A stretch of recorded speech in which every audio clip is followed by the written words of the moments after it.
नमस्कार, सुप्रभात। स्वागत आप सभी का आज की प्यारी सी सुबह में सबरंग कार्यक्रम में। मित्रों देखिए ना, देखते ही देखते हम 31 जुलाई में पहुंच गए। सचमुच कैसे दिन बीतते चले जा रहे हैं, सप्ताह बीतते जा रहे हैं, मास भी बीतते चले जा रहे हैं। हम भी जुलाई के बिल्कुल अंत में आ पहुंचे। आज 31 जुलाई।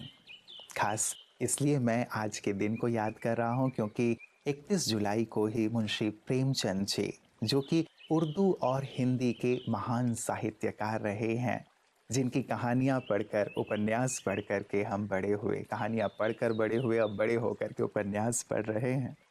गबन हो, गोदान हो, रंगभूमि हो, कर्मभूमि हो, ऐसी सुंदर उनकी साहित्यिक रचना सबके जीवन को परिवर्तित करने वाले।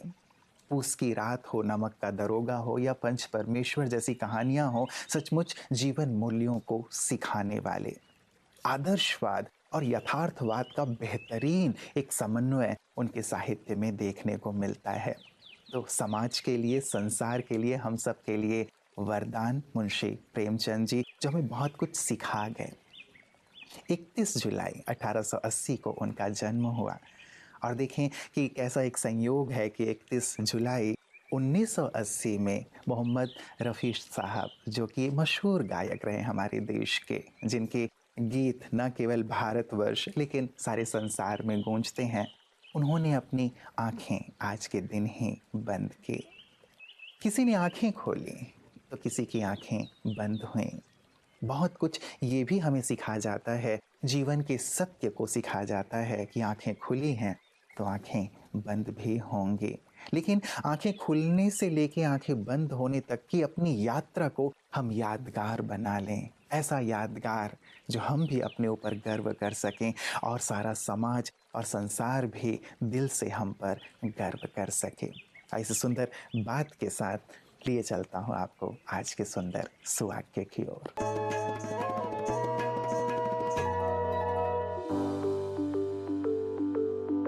विवेक का जागरण है आत्मिक चेतना का निदर्शन। गलत या सही, इसका परिचय हमें कौन कराता है? यह सोचने का विषय है कि संत और असंत में क्या अंतर है। इनके अनेक उत्तर में सबसे उपयुक्त उत्तर है हमारा विवेक, हमारी बुद्धि का क्रियाकारक, इंसान को इंसानियत सिखाने वाला मार्गदर्शक। वर्तमान समय की पुकार है इंसानी विवेक का जागृतिकरण और न्याय का पुनर्स्थापन। लेकिन फल भी प्रस्तुत होता है पेड़ के पोषण से। वैसे ही विवेक की जागृति होती है आत्मिक ज्ञान से, अर्थात जब इंसान की आत्मा अपने सात्विक गुणों को जागृत करती है, स्वयं के अंदर बसे उस देवता स्वरूप का आह्वान करती है, तब चेतना नामक उस समझदारी का उन्मोचन होता है।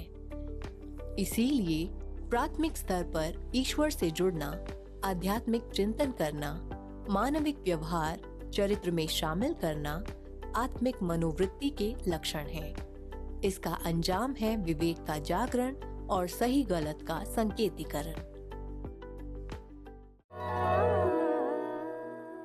मित्रों, क्या आपने कभी गौर किया है कि मुरली से इतनी मधुर धुन कैसे निकलती है जबकि बांस से नहीं निकलती, जबकि मुरली बनती बांस से ही है?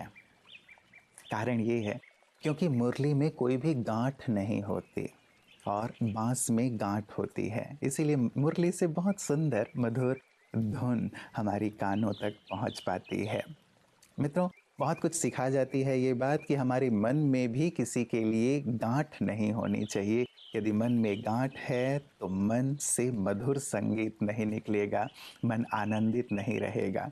और न केवल मन की बात, लेकिन तन में भी कोई गांठ ना हो। यदि तन में गांठ है तो ज़रूर डॉक्टर को आप दिखाइए, क्योंकि ये शरीर के लिए, स्वास्थ्य के लिए ठीक नहीं है। यदि शरीर भी गांठ से मुक्त होगा तभी आपके जीवन से सुंदर संगीत निकलेगा, जो आपको भी आनंद प्रदान करेगा और सर्व को आनंद प्रदान करेगा। ओम शांति फ्रेंड्स। दोस्तों, आपने नाम सुना होगा सोलन ग्लैंड्स। हमारे जो नेक में या अंडर द चिन, हमारी आर्म पिट्स में या ग्रॉइंस में कभी गांठें बन जाती हैं और वो इन्फेक्शन यूजुअली इन्फेक्शन की वजह से होती हैं। तो वायरल इन्फेक्शन हो, जैसे ये बेसिकली क्या है, जैसे कैंटोनमेंट्स होती हैं ना, आर्मी की कैंटोनमेंट्स होती हैं हर सिटी में, जैसे बड़े बड़े सिटीज़ में है, तो वहाँ पर जो है आर्मी की कुछ फोकस हो रहती हैं। इस तरह से हमारी जगह जगह कैंटोनमेंट्स हैं।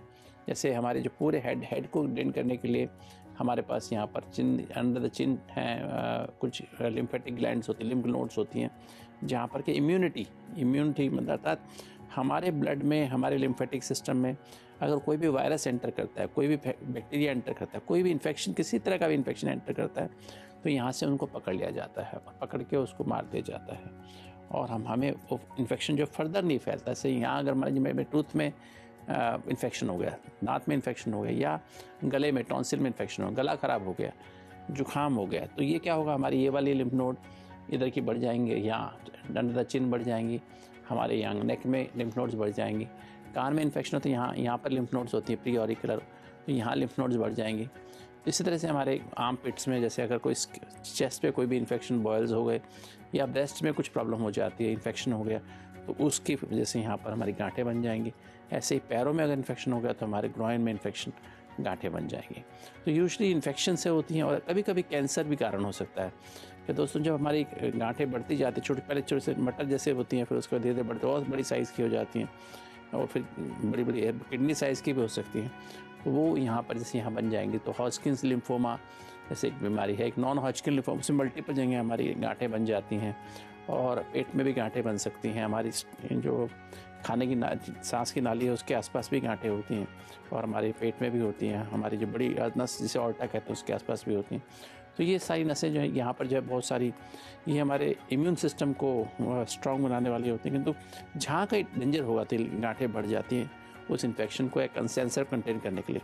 कभी कभी मेटास्टेसिस, जैसे अर्थात कैंसर है, जैसे ब्रेस्ट में कैंसर होता है तो उसकी वजह से कैंसर यहाँ से ट्रैवल करके उन लिम्फ नोड में चला जाता है ताकि उससे आगे ना फैल पाए, कि तो उसको भी कभी क्रॉस करके फिर बॉडी के ऑर्गन्स में फैल सकता है।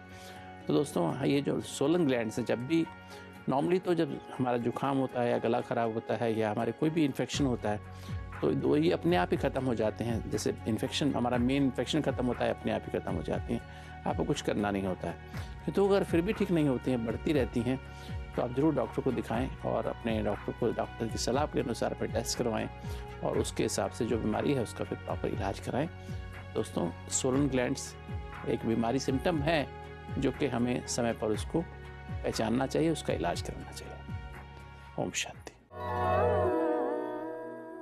मित्रों, बचपन में हम सब ने अपने पाठ्यक्रम में एक बहुत प्यारी सी बात पढ़ी थी, एक नहीं बहुत सारी पढ़ी थी और सभी काम की थी। उनमें से एक कि काल करे सो आज करे सो अब, पल में परलय होएगी बहुरी करेगा कब। अर्थात जो भी करना है वो अभी कर लो, क्योंकि पता नहीं आने वाले पल में क्या होगा।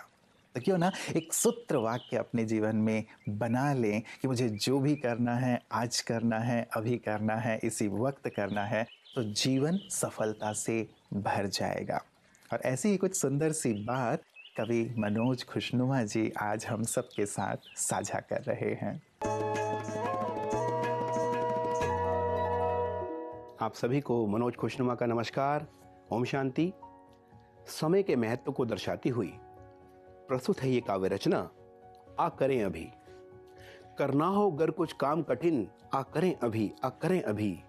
नीले मुक्त गगन में आ हम उड़ें अभी। हो शायद कल बादल दिशा ना दिखे कभी, बीता कल ना लौटे, आ करें अभी, आ करें अभी। गाना हो कोई गीत नया, आ गाएं अभी, गाएं अभी। गीत वो जिससे खुशी के बिखरे ताल और सुर भी, चहके बसंत में पंछी पुष्प बिखराएं सुर भी।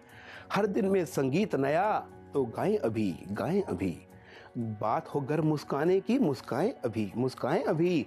जीव खिले गुलाब ऐसे दिल खुश हो जाएं सभी। प्रेम के सच्चे मोती अपने चारों ओर, समझ के सबको मित्र आओ बिखराएं अभी, बिखराएं अभी। काम में बीते रात या हो तपती दोपहर, अपने स्वर्णिम वक्त में कर मेहनत जी भर। वक्त के इस उड़ते पल में कुछ संजो कर, सफल करो वरना पछताओगे खोकर। स्वप्न ये स्वर्णिम कल का होगा पूर्ण तभी।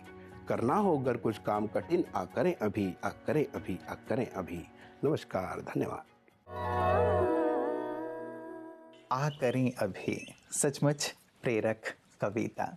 इसे सुन करके मुझे प्रजापिता ब्रह्मा कुमारी ईश्वरी विश्वविद्यालय के जो फाउंडिंग फादर प्रजापिता ब्रह्मा बाबा की शिक्षा है वो याद आ गई। वो कहा करते थे कि अभी नहीं तो कभी नहीं, जो करना है अभी करो। जो अच्छी बातें, अच्छे विचार आ रहे हैं अपने कल्याण के लिए, समाज के कल्याण के लिए, उसे अभी अभी करो, क्योंकि जो कल कल करता है उसे काल खा जाता है। कितनी सुंदर सी शिक्षा और हम सबको जागृत करने वाली बात। तो जो भी अच्छे विचार आ रहे हैं उसे तुरंत करें। लेकिन ये शक्ति, ये सामर्थ्य कैसे हमारे अंदर आए, यही सिखा रही हैं ब्रह्मा कुमारियाँ सभी को कि योग के माध्यम से, राजयोग के माध्यम से आपके अंदर वो शक्ति आ जाती है जो आप इन अच्छी बातों को, अच्छे गुणों को अपने जीवन में धारण कर पाते हैं। कैसे वो ये सुंदर सेवाएं कर रही हैं, आइए देखते हैं उसकी एक झलक। महाराष्ट्र के लातूर में जेएसपीएम संचालित स्वामी विवेकानंद पॉलिटेक्निक महाविद्यालय एवं ब्रह्मा कुमारी सेवा केंद्र लातूर और कल्पतरु प्रकल्प के संयुक्त सहकार्य से वृक्षारोपण किया गया तथा विद्यार्थियों को मूल्यों की जानकारी दी गई। कार्यक्रम के अध्यक्ष ब्रह्मा कुमारी सेवा केंद्र संचालिका ब्रह्मा कुमारी नंदा थे और प्रमुख अतिथि के रूप में ब्रह्मा कुमारी सेवा केंद्र की उप संचालिका बी के पुण्या, लातूर महानगर पालिका आयुक्त अमन मित्तल, लातूर शिवाजी नगर ब्रह्मा कुमारी पाठशाला संचालिका बी के प्रयाग, बीजेपी के युवा नेता तथा जेएसपीएम के उपाध्यक्ष अजीत सिंह पाटिल, कल्पतरु कार्यक्रम आयोजक ब्रह्मा कुमारी प्रमोदिनी पाटिल, विश्वजीत पाटिल, अदिति पाटिल आदि मान्यवर उपस्थित थे। इस कार्यक्रम के लिए सैकड़ों की संख्या में विद्यार्थी उपस्थित थे।